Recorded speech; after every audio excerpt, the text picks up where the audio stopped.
What's good, YouTube? It's your boy, Blue Blood Sports TV, back at y'all with another one. So the truth was revealed last night about the biggest fight in the sport of boxing, the most highly anticipated fight, the undisputed welterweight showdown between undefeated 3-division world champion, former junior welterweight undisputed world champion, currently the reigning WBO, World Boxing Organization welterweight world champion, who is widely considered by many to be the #1 best pound-for-pound fighter in the world, in Terence Crawford. 38 wins, no loss and no draw, 29 big wins by way of knockout.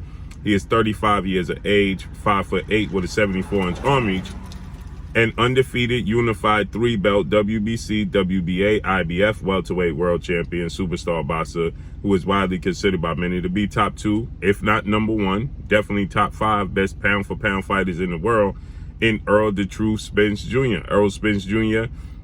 Is 28 wins, no loss and no draw, 22 wins by way of knockout, 32 years of age, 5'9.5" with a 72-inch arm reach. With that said, coming together, they make for the biggest fight in the sport of boxing, right? Undisputed welterweight showdown. There's never been a 4 major sanction belt undisputed welterweight world champion in the history of sport of boxing. There's been a 3-belt. Last to do it was Zab Judah, which was the WBA, which was the first belt invented, the WBC, which was the second belt invented, and the IBF, which was the third belt invented. The WBO was not a major, wasn't recognized as one of the major sanction belts at that time when Zab Judah was the undisputed welterweight champion. So this is the 4-belt era. It's the biggest fight in boxing.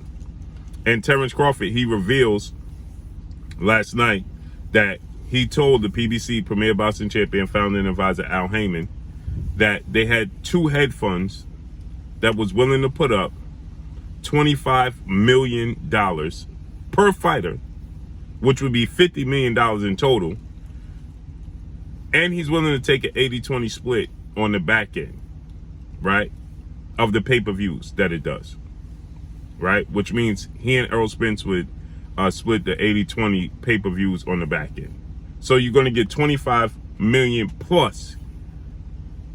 So let's say at the very least they was going to get, let's say they on the back end of the pay-per-views they got 3 million, which would be, they would get an extra, $1.5 million. Let's say they did 4 million, they would get an extra $2 million a piece, which would mean they would get $27 million a piece. But they get the guaranteed money up front, right? And so Terence Crawford, he reveals that he told this to Al Haymon. Now, the reason I'm making this video, because we have to bring up a few things, because the boxing fans are very fickle, okay? And they don't be truthful to themselves, okay? Boxing fans like to live in fantasy land, no man's land. They don't like to live in reality and the truth land. They like to live in no man's land and fantasy land, okay? Now you have to ask yourself, because people are saying, well, why would Al Haymon allow Errol Spence to leave? Okay, well, he's not leaving the PBC. He would be, Al Haymon is acts as an advisor and a manager, okay? Just like he has done on multiple occasions with other fighters, okay? Al Haymon allowed former IBF heavyweight world champion Charles Martin, okay, to venture off from the PBC, okay, to go over the pond, to go to the UK, the United Kingdom, to fight with Matchroom CEO and promoter Eddie Hearn, to fight 2-time unified heavyweight world champion, Olympic gold medalist, British superstar boxer Anthony Joshua, okay?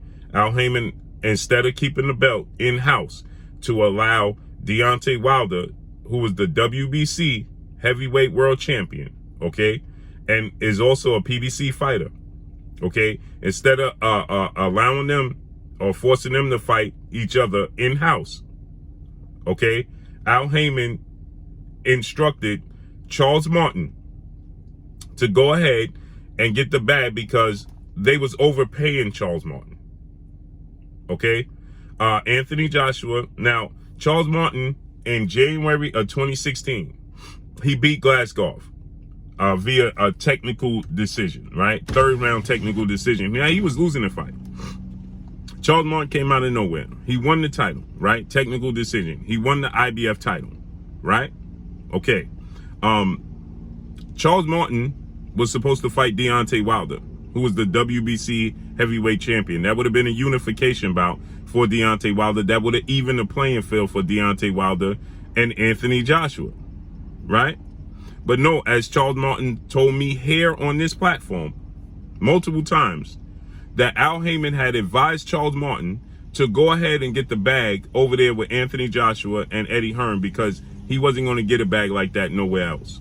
And they wasn't going to put up the money, right? Okay, so that he beat Glasgow January of 2016. He fought 3 months later, okay, against Anthony Joshua in unification bout, and Anthony Joshua knocked him out in the second round. Okay, in the second round, Anthony Joshua knocked out, okay, Charles Martin to become the unified champion. So he allowed Charles Martin unnecessarily to leave in-house when he could have had a unification bout for Deontay Wilder. So moving forward, now keep this in mind, Deontay Wilder has never fought for a unified belt. When he could have fought Charles Martin in a unification bout, right? Beating Charles Martin, and then he would have had 2 belts, the WBC and IBF. Anthony Joshua did a unification bout. He had the WBA. He would have had the WBO unification bout with Joseph Parker. He would have beat Joseph Parker as he did. And then it would have been an undisputed match, but Deontay Wilder would have had 2 belts. Joshua would have had 2 belts. But he told Charles Martin to go get the bag. Charles Martin personally told me this, okay? Okay, so now if you know that you're not going to put up $25 million guaranteed to Terence Crawford and Errol Spence, right, for the biggest fight in boxing. Now, keep this in mind, right? Charles Martin versus Anthony Joshua wasn't the biggest fight in boxing, right? But you could have allowed, right, Deontay Wilder to get that unification bout, right? And create on his route to be creating history. And he could have allowed Errol Spence to do the same thing. So listen what Terence Crawford had to say. Both of our pocket, guaranteed. Al told me, straight up, I'm not letting nobody touch this fight. Like, all right, cool. But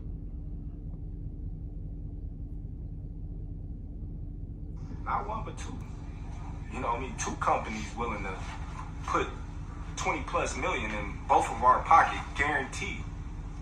Al told me, straight up, I'm not letting nobody touch this fight. Like, all right, cool. But So he didn't, Al Haymon turned down and vetoed Errol Spence making $25 million. Errol Spence was never going to make $25 million. He's not going to make $25 million upfront guaranteed with the PBC, because that's not how they operate. Hence the reason why the PBC works off commission based off of what the pay-per-view does and the ticket sales does, right? That's how you get paid on the back end. So you taking a chance, right? You taking a chance. So Terence Crawford is saying pay-per-view model is dead. Nobody's going to buy it. It's too many pirates in the pay-per-view market. Such as the same thing, legendary promoter, Top Rank CEO Bob Arum said the same thing. Okay, there's too many pirates in the sport of boxing. They don't pay for pay-per-views, right? And so with that said, okay, now you have to ask yourself, why would Al Haymon say no? He wanted to keep it in-house. Hence the reason why Al Haymon they want to make the fight for Errol Spence and Keith Thurman, former unified welterweight world champion, superstar boxer who held the WBC and WBA titles at one time. Since Keith Thurman unified the belts against Danny Garcia March 4th of 2017, Keith Thurman has fought a total of 3 times. Okay, for Josito Lopez, Manny Pacquiao, Mario Barrios. That's 3 times since 2016. We are going into 2023. So in a 6-year span, okay, Keith Thurman has fought 3 times in 6 years. But they continue to push Keith Thurman fight on Errol Spence. They even put up a poll where they said, you know, when they put up a poll and said, who wants to see this fight? To the point where Errol Spence responded and said, PBC. He added the PBC and said the PBC need to take the L out of lover. I'm never fighting Keith Thurman. That's what he said. But they continue to push the fight. Why would Al Haymon block Errol Spence from getting a guaranteed $25 million up front for this fight? Regardless, and this is how you know it's true. Showtime president of sports, Stephen Espinoza, he attested to this, and he said that they can get an outside entity to fund the fight for sure, is what Stephen Espinoza said. He said they could get an outside entity to fund this fight, but they would have to do it on their time.